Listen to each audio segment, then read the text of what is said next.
Ah, goodness. Hi, everybody. So I've been home and not the elected leader of Centers for Spiritual Living for a week now. But I've been so busy I've had hardly any time to notice. But that's okay. I'm sure I'll find some point where I go, what am I going to do? It has not happened yet. I'm going to talk about language today. This thing called the English language is interesting to me. We have so many words. We have so many words that mean the same thing as another word. We have all kinds of synonyms for things. And just to give you an example, synonyms for the word same. Alike, analogous, comparable, copy, corresponding, ditto, double, duplicate, equal, equivalent, facsimile, identical, interchangeable, likeness, similar, and synonymous. These are just some examples. Do we really need all those words? Apparently we do, because we're very expressive people, those of us who speak the English language. Two words that are often considered synonymous are facts and truth. For example, if you go into a courtroom to testify, you have to take an oath. You have to, in fact, I have the words that we have come to know in our lives. To give sworn testimony, you're asked, do you solemnly swear that you will tell the truth, the whole truth, and nothing but the truth, so help you God? What does that have to do with truth? Yet we do it and we put our hand on a Bible. Right? Like that makes a difference. And if that doesn't work, we put our hand on a bunch of Bibles. And the point is, we're not talking about truth when that happens anyway. According to my understanding, we're talking about our recollection of facts. That's what they want. They want you to recall facts accurately. Now, if you recall facts inaccurately, you're not in trouble. But if you intentionally deceive somebody in a courtroom, they'll put you in jail. Same thing with the FBI. You don't have to be in a court for that. All you have to do is lie to the FBI. They'll put you in jail. It's quite an amazing process. And they call it the truth. Well, okay. All right. But this idea of facts are so bizarre to me in that all of us remember facts differently. And we all remember the facts differently over time. Like the story you told about something when you were 20 and the same story you told at 40 is not likely the same story. It has grown. It has more facts involved. And we call them facts as though they're real. But that's not how it works. Now, we all have this thing called reality. And we act with that word reality like whatever we say is real is an absolute. But it's not. If we claim that something is real, that means it's real to us. That means we hold that as our reality. But my first spiritual teacher was so clear on this. He said, we all have a different reality. Now, our realities overlap, certainly, but not completely. Because we recall things differently. We understand things differently. Many of us, to convince people around us that what we're thinking is supreme above all thought, we say, my truth is, but I don't know anyone that owns the truth. The truth is either true and absolute or it's not. So you can't apply this concept we use as truth to the facts because they really come from a different place. These are, at least in our way of understanding. Now, there are people in the world that have different ways of seeing that and dealing with the idea of truth. Here's one example. Do you remember that scene? It was in a movie called A Few Good Men. That's Jack Nicholson playing General Jessup, who is the commandant of the encampment on Cuba. What's that called? Guantanamo. He's the guy at Guantanamo. And the drama goes on in the story. And this scene is in a courtroom where General Jessup is being examined by Lieutenant Cathy, who's played by Tom Cruise. And they're having this heated thing going on. And Cruise says to him, "I want to know the truth." And the general says, "You can't handle the truth." He's an angry fella. Now that's one way to get caught up in the idea of truth. Another way would be with this guy, Stephen Colbert. And the night that he introduced the world to the idea of truthiness, this is what he said. It used to be that everyone was entitled to their own opinion, but not their own facts. But that's not the case anymore. Facts matter not at all. Perception is everything. Now the freaky thing is, I kind of agree with him. Because what we do is we have perceptions. That's our reality. And when we start thinking that our perceptions are the final thing in all thinking on planet Earth, we disconnect ourselves from a level of reality that's greater than that. And what I call that is truth. And when I speak of that, I'm speaking in a metaphysical term, meaning that there's something that is constant. There's something that is ongoing no matter what. And that if we live at the level of facts, we can't get to the truth. So that's what I want to do with you today, is talk about this idea of what are facts and what's the truth. So I'm not telling you, I don't want to go so far with this to say that facts are an illusion or that the physical experience you're having on planet Earth isn't real. It is real. It's the real thing that you're doing right now. Do I believe that it's the all in all of being in a human body on planet Earth? I don't know. It's a big universe. It's lots of stuff out there. This just happens to be what we're doing at the time, and I think we should be honoring the fact that we have bodies and that we're here with some purpose, that we're here to do something and to engage in life on planet Earth, or I don't think we'd be here. Barbara told me a story this morning about rats. Experiments done with rats, where in their lives they get everything, they're in a contained environment, but they get everything they need. They have food all the time, water, whatever else rats need or want in life, it's provided to them without any effort at all. And when this is done in this controlled environment, the rats get very anxious. They get very uncomfortable. They're not happy with their lives. However, when the experimenters hide the food or make it difficult for the rats to get to what they need, whatever it is, they're healthy, happy rats. Isn't that interesting? Now, I'm about to compare you to rats.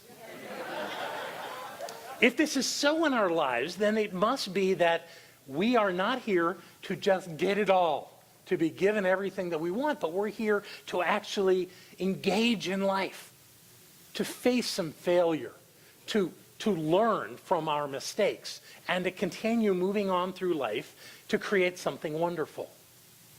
And any of us that think that we're going to get to that place where we no longer have to do it, that we can just have it all provided to us, sitting on a beach, having someone bring me a cocktail every time I raise my hand or something like that, is not real life. It's not where we're headed. Our work is to engage in life. And the biggest thing I see getting in our way, well, the biggest thing getting in our way is us. But the thing that's getting in our way that causes us to be distracted from that are the facts. Because we have plenty of facts that would tell us that life's not working so good. And if we engage in that thinking that life is not supremely wonderful in every moment, we'll get depressed, we'll get anxious, we'll get confused, we'll start doing things that do not serve us in having that healthy, wonderful life that we say that we want, because we're looking at the facts. So I thought it'd be a good idea to talk about how this idea of facts is different from this idea of truth. Because if, as we believe in our metaphysical thinking, that there are some absolute states of being, circumstances or mechanisms, whatever word you want to give it, that are always there, then we need to see how that's different from the stuff we're seeing in life. And again, I'm not telling you that what you're seeing in life isn't happening on this level of effect, as it's called. It is happening. We are engaged in an experience that has things that we don't want. That happens.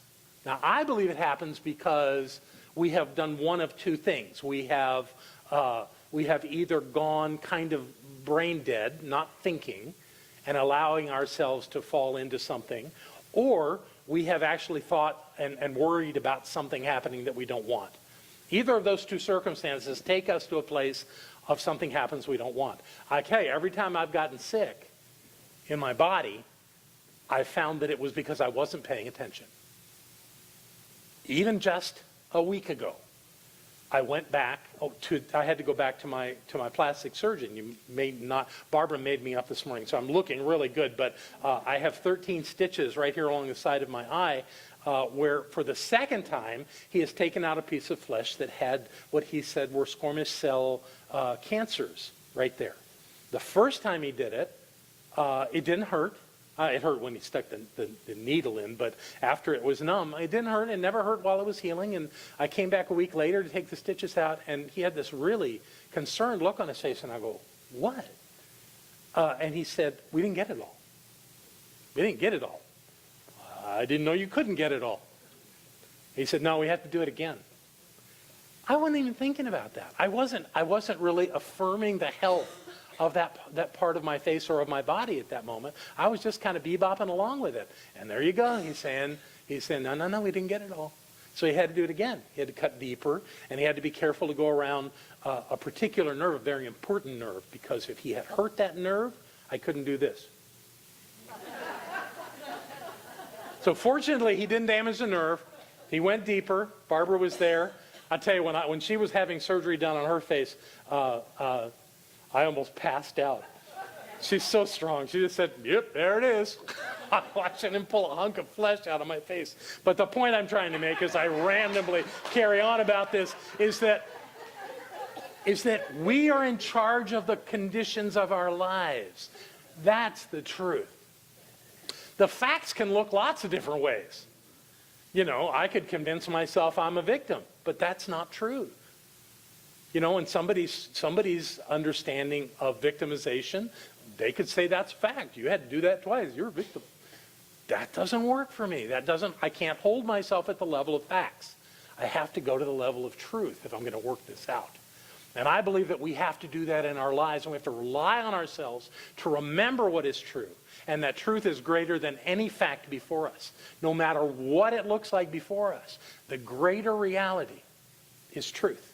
So let's look at how that unfolds. We're going to compare some facts and see what... Now, this is a comparison, but what I want you to get is that these are different realities. And that the list on the right is going to have more value to you than the one on the left. Let's just start right at the top. Are we separate? We sure look separate. I got my body, you've got your body, I got my life, you've got your life.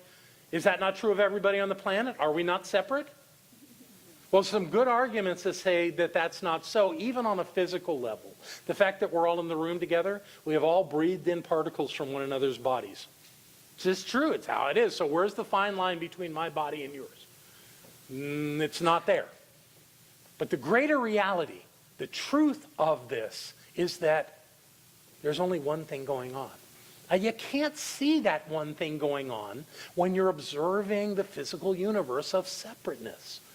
It's that oneness and two-ness conversation Barbara spoke about last week. You can't do them simultaneously. So the intention has to be to focus on the idea of oneness and not fall into judgment and separation and conflict and the things that are so easy for the human mind to go to, but to stay in this idea of oneness. to know that there's a divine presence in the midst of everything, and that you can't be separated from it. Neither can anyone else, no matter how stupid it seems they're acting. They are still the presence of the divine. And what we do is when we judge it and separate from it, is we deny our ability to see God. And I've never found that helpful. I found it feeds my ego, but not me. It doesn't help me. So truth is the place where you'll get the life you want. Separation will not. Look at another one. We're limited beings, right? We can only do so much. We can only accomplish so much. We can only be so much, right? We're what was that song you got so mad about in Florida? Dust in the wind. All we are is dust in the wind. Barbara was so mad when that woman sang that song on a Sunday morning. Because that's not true. We're not limited, except by our own minds, by our own sense of limitation. That's the only thing that can limit us. The truth is that we are infinite, limitless beings. And we can do anything we set our mind to, no matter how outrageous, how outlandish, how unreasonable, how never been done before. I go back to Chuck building this thing. He said he went through a process of figuring out how to do it, but that nobody taught him. He had to make his mistakes to get there. Yet he built this elegant labyrinth for us to walk today, having never done it before. Okay, that's a small example, but it goes on and on and on. What do you want to create in your life? And what part of you sticks with the facts that you've never done that before? You don't know how to do it. Nobody ever did it before. You start playing those kind of games, and are you going to get where you want to go? I don't think so. But if you understand your infinite possibilities, your infinite capabilities, if you want to understand that limitlessness of your ability to create through the law of mind, no limits. Whatever you want, create it. Dazzle the world. You can do that. Or to whatever degree you want to. But if we play to our limits, these preconceived notions of limitation, if we play to that, then we can't get anywhere near where we want to get. And then we live that thing called a life of quiet desperation. Like I knew I was here to do something important, but it doesn't seem to be happening. I must not be able to do it. That's garbage. The truth is that you can do whatever you set your mind to. That's your limitation. Is whatever you think you can do, you can. Whatever you think you can't do, that's true too. That's the reality you're going to play with anyway. It's not true. Oh, we're flawed. Yeah, we screw up. We say the wrong thing. We insult somebody. We get angry. We fail at an attempt at something. We're flawed beings. We're never going to get anywhere. Where's that going to get you? Even though you'll have evidence of that, is there anyone here that on a physical plane thinks they never made a mistake? Hello? That's playing in the physical plane. But the reality, the highest reality, is that we're perfect. We are perfect in every way. Now, how can that be when I keep screwing up? It's because you don't know you're perfect yet. You say the word perhaps, but you got to do more than say the word. You got to believe it. You got to believe in the perfection of your beingness. And that when those things happen that look flawed, that look incomplete, or look just downright wrong, that's your perception, that that's you, and it's not. You're perfect. You never made a mistake. You created an outcome. That's good that you created an outcome. Then you can experience it and make adjustments. But you're not flawed. You're not limited. That's not who you are. You're perfect. And many of us have had the experience of disease. Evidence, lots of evidence. I mean, all you have to do is go to any medical center in the world and you can find lots of evidence of disease. Disease is fact. There's disease in the world. There are maladies and conditions that affect the human body. Absolutely. It happens all the time. We all know it. We've all experienced some of it. Is that the reality we want to live at, though, at the level of disease? Or do we want to live at the level of health?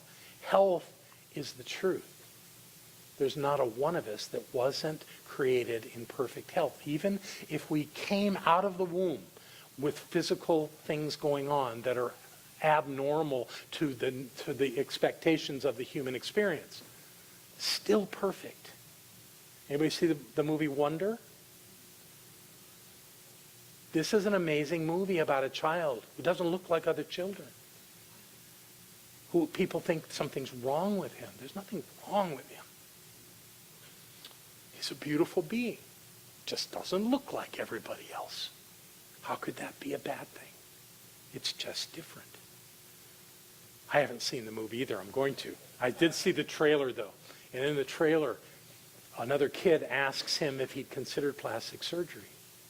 He said, "You have no idea how much work it takes to look like me." God, don't you want to know how that consciousness works? We're perfect. Health is our natural state of being. I tell you what, Lynn Villa has proven that.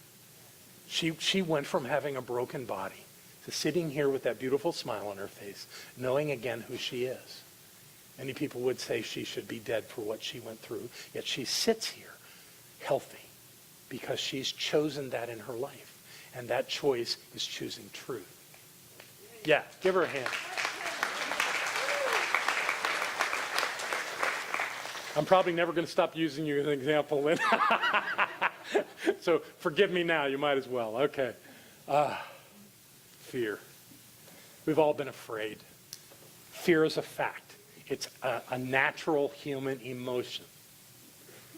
But to be afraid is factual. It is not truth principle. It will not get us where we want. There's nothing you've ever been afraid of that went away by itself.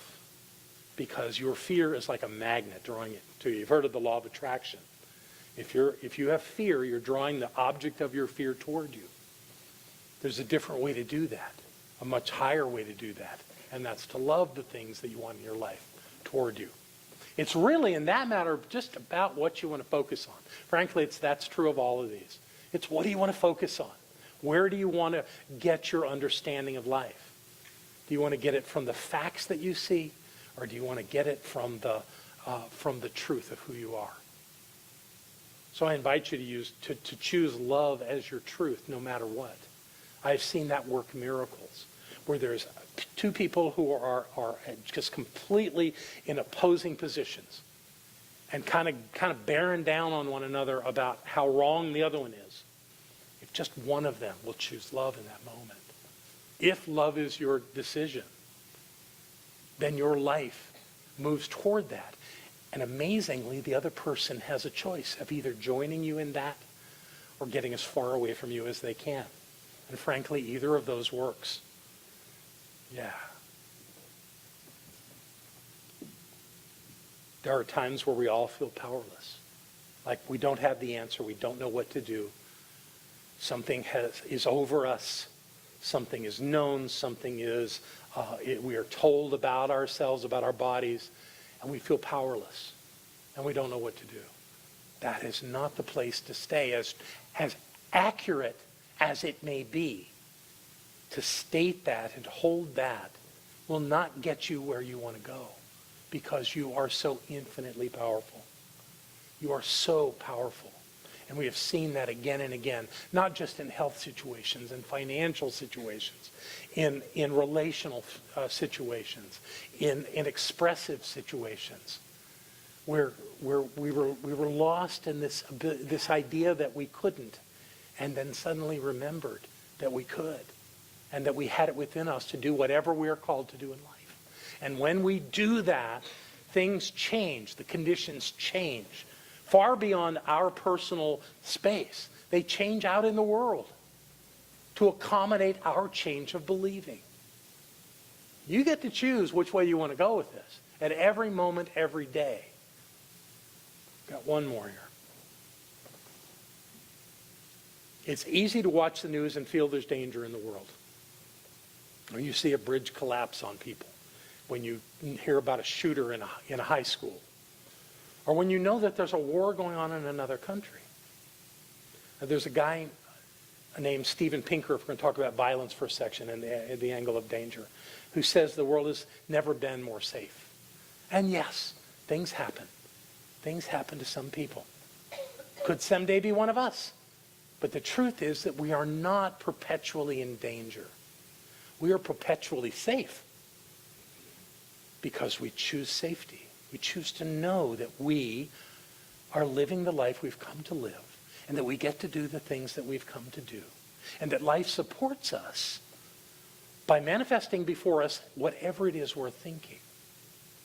So this is why it's so important to do the list on the right, to work from that list. Now here's the difference in how you can tell whether it's a fact or it's the truth. If you see it on the outside, it's a fact. If you can point to it, if you can touch it, if you can name it out there, it's a fact. The thing about facts is they change. Now, it may have been a fact on Thursday, but by Saturday, you got a new fact. It's a different circumstance. It's a different thing. Things are malleable. Things change. Change is constant. Facts change. Truth doesn't change. Where do you find the truth? You can only find it inside you. That's the only place that you can find it. Life will not, this physical world of effects will not demonstrate truth to you so that you can see it. What it will do is it will challenge you to stand clear in who you are and to live from that truth in every moment. And when you do, you end up with the life you want. No matter what happened, no matter who said what or who did what, or it doesn't matter. If you know the truth, then you get that life. And that's worth knowing. So this idea that we are perfect, whole, and complete is not just made up nonsense. The truth is we are perfect, we are whole, and we are complete. And we are on a path of revealing that in our lives. So take the next step and be who you've come here to be and live in that truth, and your life will demonstrate it every day. I love you very much. Thank you. Yay!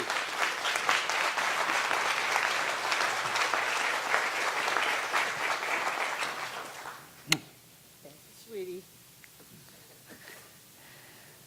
Our welcomers have come forward. Who's here for the very first time? What a great idea you had for coming to Center for Spiritual Living Asheville today. Rhonda, yeah, down on the left. Raise your hand. Welcome, welcome, welcome. I'm so glad that you're here. Welcome, welcome, welcome, Selena. There you go. Who else? Everybody's pointing. Welcome. Sadvi brought a friend. Yay. And you're here with Bob. Wonderful. Welcome. Oh, Gayla. Welcome. That's not Bob. Bob's singing. You guys look a lot alike, though. So welcome to Center for Spiritual Living Asheville. This is a place where our lives get better and better and better and better. And I'm so glad that you have come. What I know is that if you come to this center or a center like this, things will happen. Not only will you be able to walk across fire Friday at 6 p.m., but you will be able to demonstrate health and prosperity and success and love and joy. Those are all the truths of your being. And we learn techniques to do that. And we have good friends that we can share the journey with. So I'm delighted that you came today. These people who are welcoming you have a gift for you. Those of you who have come back to the center, it's good to see you, Alice. Good to see you, Jerry. Good to see you, Pamela. Where was Pamela? Good to see you here. You know, I stood up here and treat that the perfect and right people come to this center on Sunday mornings, and here you are, all of us. Yay, yay, yay, yay. So I just can't not say it. I think this is the best center in the world. I just think that it is. I think we have the best teaching. I think we have the best people. But if you go to another center, I'm sure you'll find what you're looking for there also, because God is everywhere. Now I'd like to invite our prosperity acceptors to come forward. Take out what you're going to give. Hold it in your hand. Zoe is in the room. Yay. And what I know is that we live in an abundant and expanding universe. I know that every good thing is ours now. We were created out of the blessing and the fullness of life. And that every day and every moment and every second of our lives is blessed. And that we are filled full to overflowing. And so I know we give this gift out of that fullness. That we are deeply blessed by all that we are, all that we receive, and all that we give. And for those of you watching online, you can go to the Donate Now button on our YouTube channel and be part of this flow. For those of you who give through the auto-giving program, or have your bank send in your checks, or the many, many people who give through PayPal, I am deeply grateful for all that this center means to you and all that you give to help this good work of lifting lives and inspiring people all around the world continue. And so I open my hand, I cover it with the gift, and I bring it close to my heart. And I know that all is well in my world. All is well in the world of everyone in this center and all of the work that this center does. I know that Spirit is all in all, as all is all. Perfect, prosperous, and complete in every way. And so I know that each one of us comes together to give this gift today and make this center for spiritual living Asheville all that it was ever meant to be. It is a place of peace, a beacon of light, a tower of strength, and a fountain of wisdom that touches the lives of all who call it home. And we'll repeat our investment affirmation together aloud. We freely and joyously give from the abundance and fullness of my overflowing wealth, knowing my gift goes with love as it touches and blesses the world. And so it is.